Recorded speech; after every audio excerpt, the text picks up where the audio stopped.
This reading is by Ken Nye. It's called Einstein on Time. Someone told me once that Einstein thought time is a variable. That is to say that time is not a constant. Are you following this? I think Einstein was right. When I was a child, a year was a year. Now a year is a week.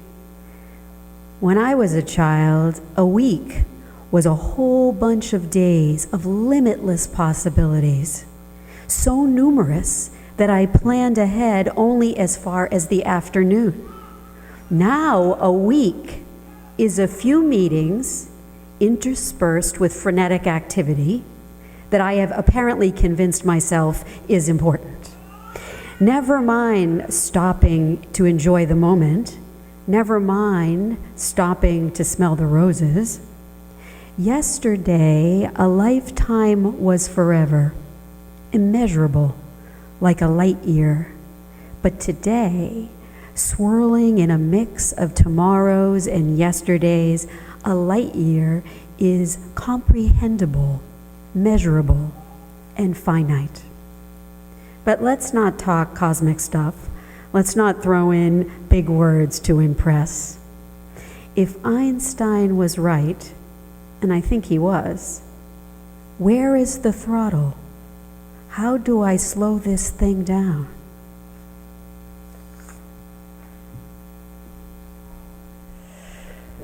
All right, thank you, everybody. So as we all settle back into our seats, I might find my water bottle.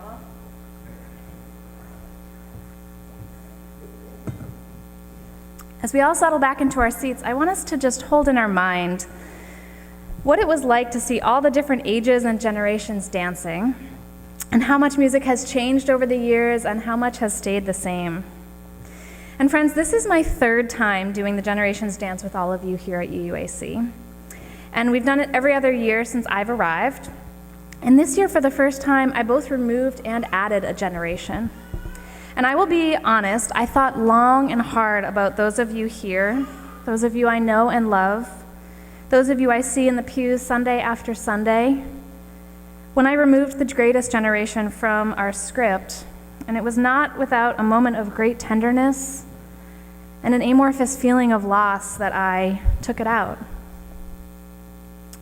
The greatest generation, or the GI generation, describes the generation of Americans who grew up during the deprivation of the Great Depression and went on to fight in World War II. And many of those who survived the war then went on to build and rebuild the United States and the industries in the years following the war. And the greatest generation is now 95 and older. And the elders I could think of who would be present today were all born after 1925 in our congregation now. So these are the very oldest of the silent generation, but not making the cutoff for the greatest generation. And it was a tender thing to remove them from our Generations Dance, because in a small way it felt like the end of an era, and it felt like a marker of time passing and a reminder of those who have come before us and are no longer with us. And yet on Thursday, we were with our worship team planning out this Generation Dance, and I said to Sarah, should I really play Baby Shark for Generation Z? It's not quite iconic for people who were born in 1997. And she pointed out that perhaps it was time to add the newest generation to our list. And this is the way it is, friends, right? With time passing, each of us, no matter how old we are, getting older, our beloved elders becoming ancestors, new members of the human family joining our midst with 2.5 million babies born each week.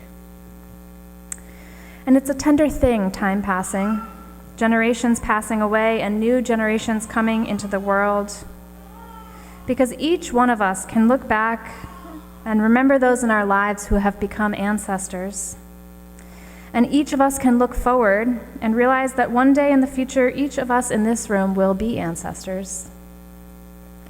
And in the world we live in, today in 2020, we are far too isolated, often isolated from that gift of knowing, of really knowing our ancestors and our descendants, those who have come before and those who will come after us. because we are more age segregated now than we have ever been. And age segregation, interestingly, is a very recent phenomenon. It's largely stemming from the industrialization era, fueled by the rise of the nuclear family, especially in regards to housing and having fewer and fewer multi-generational homes, and our intensely age-based schooling system, which is now, and this age segregation is now so intense that many Americans are able to go about their daily lives without interacting with anyone 10 years older or 10 years younger than them. And if we're under 22, it's more likely to be only a year or two's difference in our daily lives. But research also shows that for people of all ages and in all generations, meaningful relationships with people much older or much younger than us creates significant benefits to our well-being. It disrupts prejudice, it creates a greater sense of community, it creates a better understanding of other people's needs, and gives an opportunity to see the world through a different lens. So friends, today I want us to honor both our ancestors and elders and also our children and descendants, knowing that each of us, this is the fascinating and tender and beautiful thing about age, knowing that each of us have held or will hold both of these roles within our own lifetimes, calling to mind that these relationships across generations have shaped, inspired, and transformed us. And by ancestors and elders, I don't mean biological, though they could be, and I don't necessarily mean people who have passed away. I mean those people who have helped to shape you, to guide you, who were here before you with long years of learning and growing and struggling and loving and messing up, long before you showed up, and had some hard-earned perspective and experience and wisdom from what they have lived through. So today I'd like to invite you to think of someone specific, someone who is significantly older than you, someone who you feel fondly towards, perhaps someone you love. And I want everyone of every age to do this. Think of somebody who's much older than you, who you care a great deal about.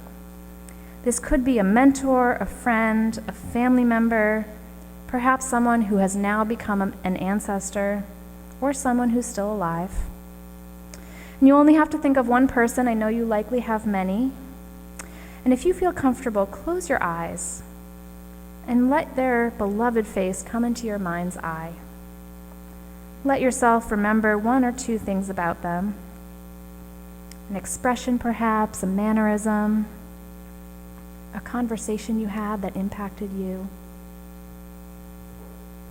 And consider, what lessons have they taught you? What do you admire about them? What did they know from their longer life that helps you to live yours better or more fully? And how has your relationship with them broadened your perspective?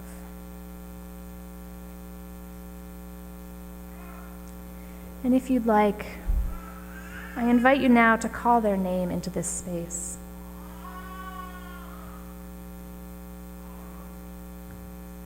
Ron.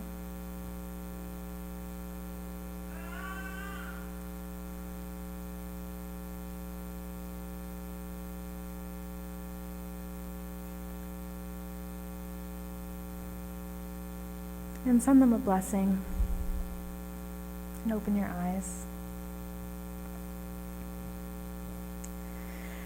And I'd like to invite us now to consider our descendants. And by descendants, I don't necessarily mean the children that we raise, though it could be. I mean all those who will come after us, those for whom we lay the groundwork with hope and faith, those who may be in our lives or who may yet to be born, those who offer us a sense of newness, of perspective, who challenge or question the ideas we have come to accept as just the way things are, who are taking up the mantles of projects we once long labored over, but are now ready to move on from. And now I invite you to think of someone specific, someone who is significantly younger than you, someone who you feel fondly toward, perhaps someone you love. This could be a child or an adult, Well, as long as they're younger than you, a family member, a friend. Again, you only have to think of one person. And with your eyes closed, if you feel comfortable, let their face come into your mind's eye. Let yourself call to mind one or two things about them, an expression, a mannerism, a conversation you had with them who has impacted you. And consider, what lessons have they taught you? What do you admire about them? What do they challenge you on? What do they show you when you have accepted the status quo? What ways have they helped you to live your life better or more fully? How has your relationship with them broadened your perspective?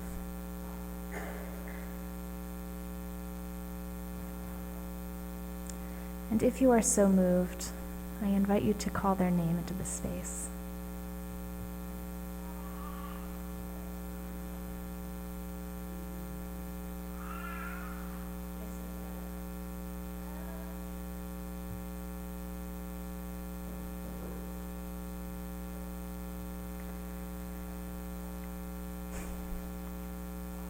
Friends, one of the many, well, let's bless them and come back to this space. One of the many gifts of being part of a multi-generational community such as this is that I find that my perspective, being with all of you, my perspective is widened every day. I feel so lucky to be part of a community where talking to people from every generation is part of my everyday life. And the perspective I gain on what is important in life, the perspective I gain on how much I have grown since I was younger, and yet how much I still have to grow in my life, I am grateful for it every day. I am grateful for the gifts and wisdom that each life stage has to offer about what it means to be human, to be fully human, to embrace and embody all stages and all generations. And I invite each of us to celebrate the ways in which we have been blessed by a full circle of relationships across the generations, and to honor and express gratitude for the gifts that those relationships, those perspectives, and those people have given us. May it be so, and amen.